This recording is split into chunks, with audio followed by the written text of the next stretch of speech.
Good morning, everybody. So today we're going to do a math review.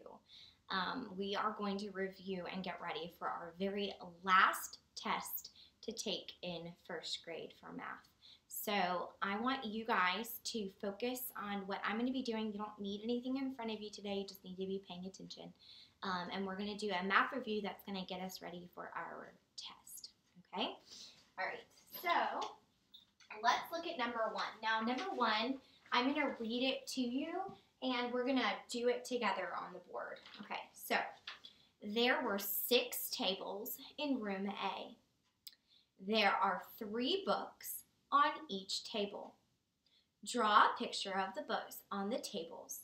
How many books are on the tables all together? Okay, so if there are 6 tables in room A, and there are 3 books on each table, I know that that's going to be a multiplication problem or an equal groups problem. So I'm going to draw it on number 1. So in order to draw a table, I can either do circles or squares. I think I'm going to do circles in order to set it apart from the books that I draw on each table. So I need 6 tables. So 1, 2, 3, 4, 5, 6. All right, so I've got my 6 tables. Now it says on each table there are 3 books. So I'm going to draw 3 squares on each table. So 1, 2, 3, 1, 2, 3, 1, 2, 3, 1, 2, 3, 1, 2, 3, 1, 2, 3. All right, now let's check and make sure that we did everything that we were supposed to do. I'm going to reread the question, and then we're going to check and make sure that our picture matches the question. So there are 6 tables in room A. 1, 2, 3, 4, 5. 1, 2, 3, 4, 5, 6. There are 3 books on each table. 1, 2, 3, 1, 2, 3, 1, 2, 3, 1, 2, 3, 1, 2, 3, 1, 2, 3. Draw a picture of the books on the tables. We did. How many books are there all together? So in order to find out how many there are all together, I need to write my number sentence, and then I'm going to solve. So my number sentence is going to be how many tables. Miss Williamson can't hold on to her marker lids. How many tables are there? There are 6. And how many books are on each table? There are 3. So I'm going to do 6 times 3 equals. Now, we haven't learned our 6's yet, so we're going to multiply by 3's. So I'm going to sing my skip counting song. 3, 6, 9, 12, 15, 18. So my answer is 18. Now, for the actual part where we write our answer, remember every answer needs a label. So we're going to write 18, and it's not 18 monkeys here or 18 pajamas, right? We're talking about 18 books. There are 18 books on all of the tables. So 18 books. Books. All right. So there is number 1.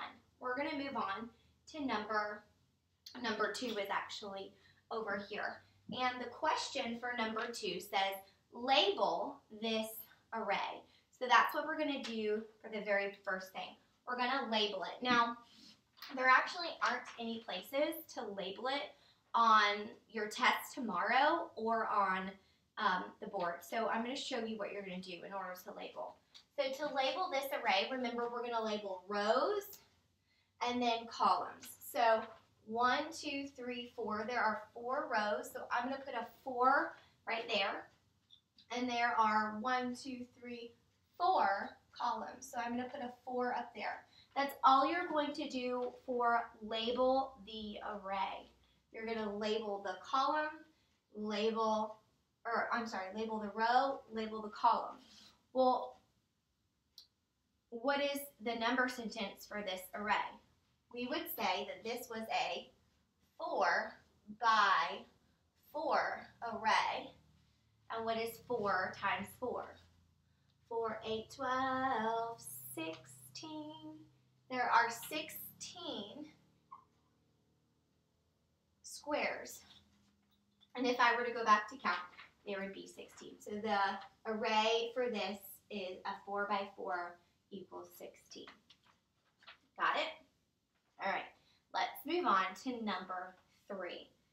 So number 3 is going to say, trace an example of a perpendicular line segment on this paper. Remember, for it to be a perpendicular line segment, it needs to make a right angle. This, whoops, my marker's running out. All right.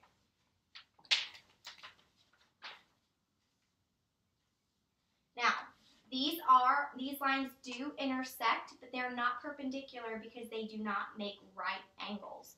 So let's look for somewhere on our board where we see a perpendicular line segment or a right angle.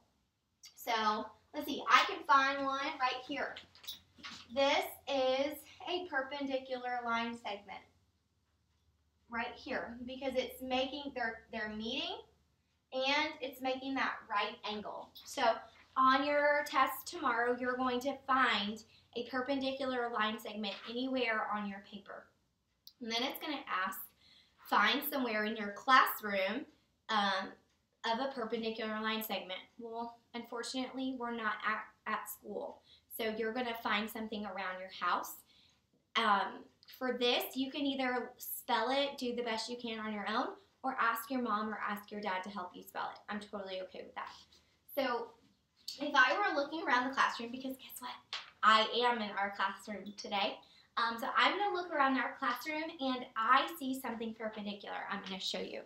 So I'm going to turn my computer and I see that our calendar is a perpendicular line segment because this right here is making a right angle, okay? So I'm going to write calendar on number 3 on the line. So I'm going to turn this back around. There we go. All right, so number 3, I'm going to write calendar. So there are 2 parts to that problem. Finding it on your paper and drawing the line, as well as writing an example. Okay.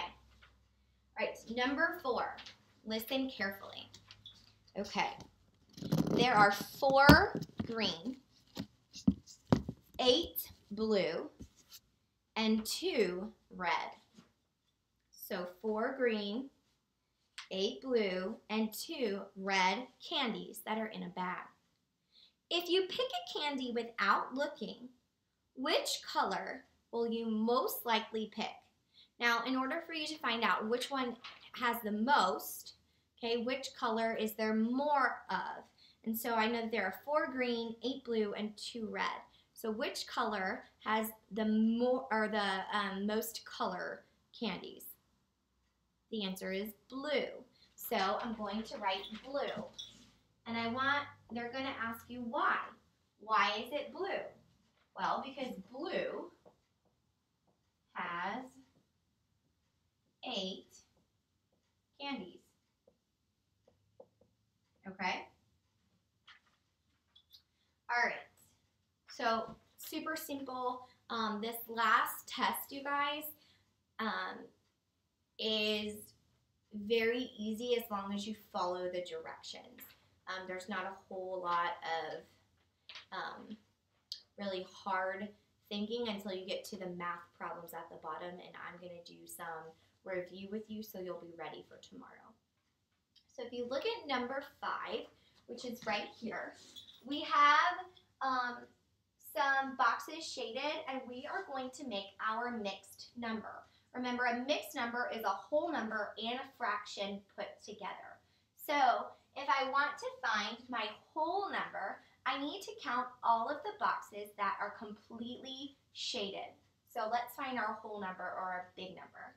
1, 2, 3. So I'm going to write the 3 really big, still leaving room to write my fraction.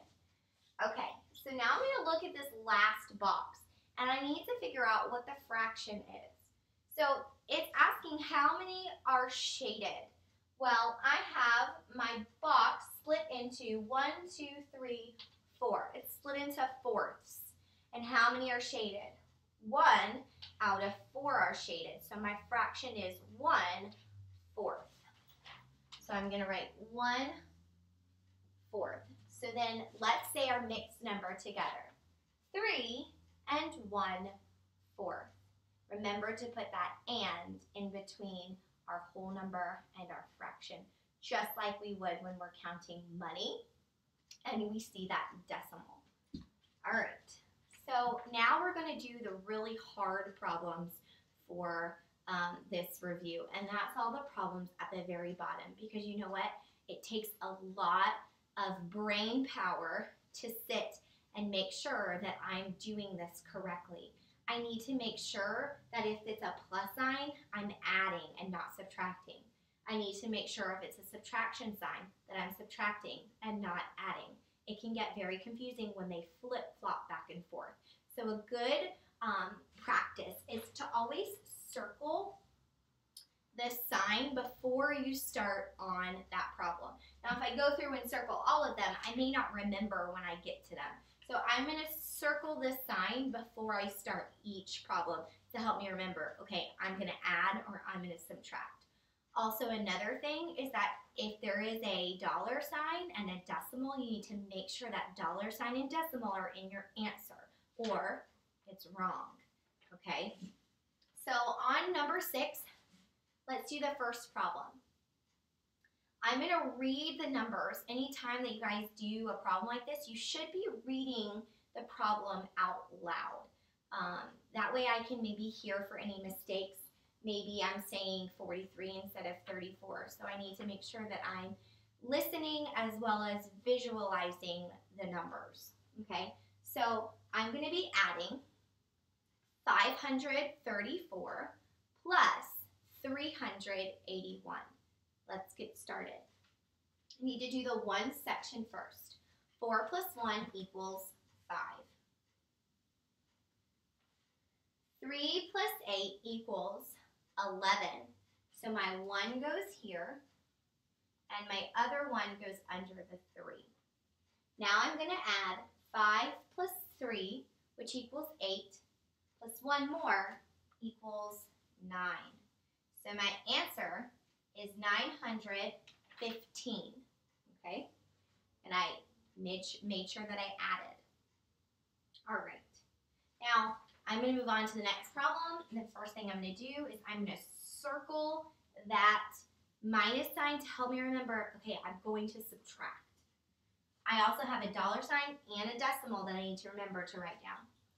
So when we subtract, we always want to hold up the first number in the ones place in order to see if I can take away the number that's on the bottom. So the first number in the numbers place is the number 7. So I have 7, let's say 7 pencils, okay? It's asking if I can take away 8. If I only have 7 pencils, can I take away 8? The answer is no. So I'm going to have to regroup. So I'm going to cross out the 4, and that becomes a 3, and this becomes 17. 17 minus 8 equals 9. Now, can I take, I'm going to hold up the next number, okay, 3. If I have 3 pencils, can I take 7 away? The answer to that is no. So again, I'm going to have to cross out the 8. That becomes a 7, and this now becomes the number 13. This is going to be the hardest problem, one of these on your test. So make sure you're paying attention. If you need to watch it more than once or do some extra practice, do it. All right, 13 minus 7, because I know that I'm subtracting, is 6. I'm going to go ahead and write my decimal. And then I'm just going to subtract 7 minus 3. If I have 7, can I take 3 away? Yes, I can, and I'm left with 4. Now, we're doing money, so I know I need to write the dollar sign. So $8.47 equals, minus $3.78 equals $4.69.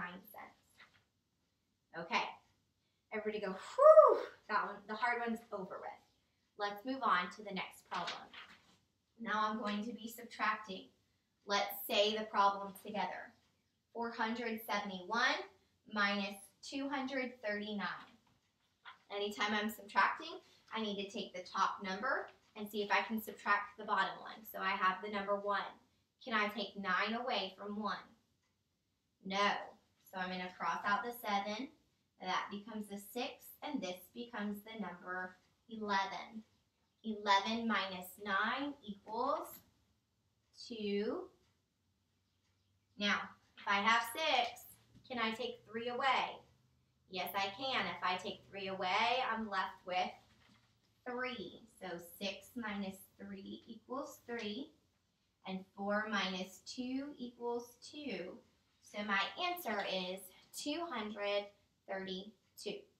This one was pretty straightforward. Again, when you're having to regroup multiple times, that's what makes it really hard. You have to pay attention. All right, this last problem is an addition problem, and I'm dealing with money. So I'm going to add $6.46 plus $1.83. Let's go ahead and get adding. 6 plus 3 equals 9. 4 plus 8 equals 12. So my 1 is going to go under the 1, and my 2 is going to go under the 8. I'm going to go ahead and draw my decimal point, and then I'm going to add the hundred side.